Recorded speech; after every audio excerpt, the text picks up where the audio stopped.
Ժողովուրդ, այսօր ուզում եմ ձեզ հետ խոսել հետևյալի մասին։ Եվ այո, այս տեսանյութը պատահական չեք տեսնում։ Այն ձեզ թույլ կտա մի փոքր կանգ առնել ու մտածել իսկապես կարևոր բաների մասին ձեր կյանքում։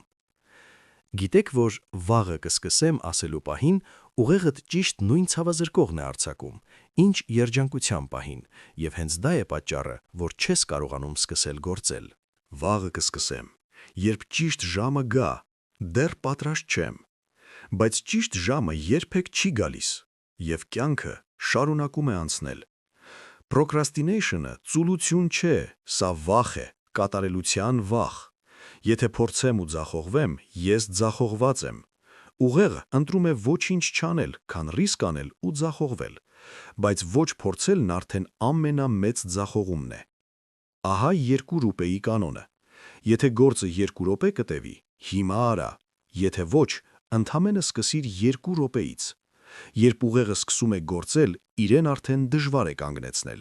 Փակիր տեսանյութը ու մի բան արա հիմա, որն հետ ես գցել։ Հետո վերադարձիր ու գրիր, ստացվեց թե ոչ։